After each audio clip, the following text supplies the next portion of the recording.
In our investigation of the quadratic formula, we've already plotted y equals x squared and y equals minus x squared. In a previous video, we looked at the characteristics of the graph for y equals x squared, which we found to be a parabola.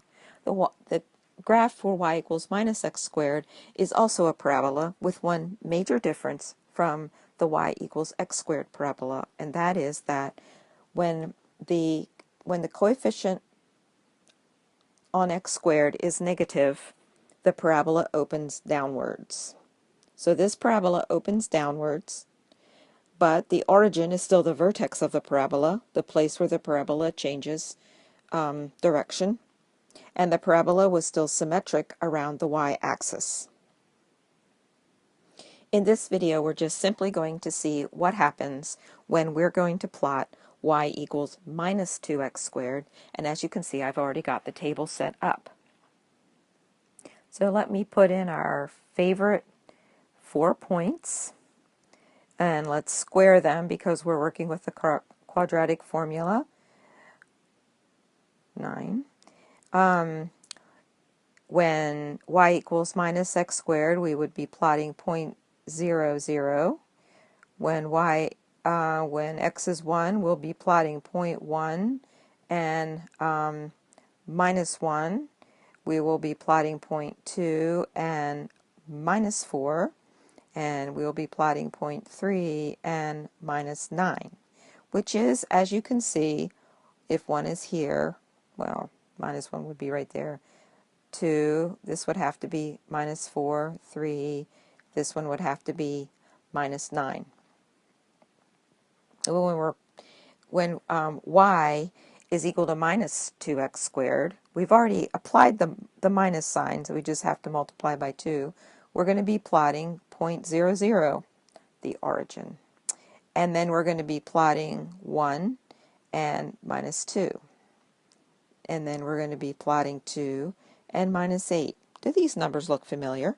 And we're going to be plotting 3 and minus 18. So when we do that, when we go back and plot, what we're going to see is here comes y equals minus 2x squared. And again, we can see that it has all of the characteristics of y equals minus x squared, except that, number 4, as you would totally expect, the parabola is squeezed closer to the y-axis.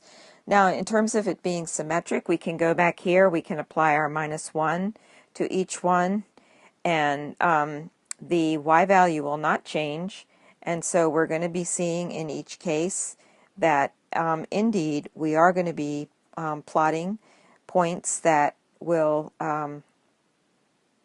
be symmetric with respect to the y-axis and squeezed a little closer to the y-axis. I invite you to get this even firmer in your mind by plotting y equals minus 5x squared. You may have to choose a different scale for this particular plot to even get 3 points on each side of the y-axis because the y value will increase so rapidly. But I trust that you know how to change the scale, and if you do this, this will only cement in your mind the fact that when the absolute value of a is greater than 0, the resulting parabola is squeezed closer to the y-axis. When a is positive, it goes up, and when a is negative, it goes down. So these are the concepts that are important for you to have firm in your mind. I'll see you in the next video. Okay, I made a big mistake in this one. It's not when the absolute value of a is greater than 0. It's when the absolute value of a is greater than 1.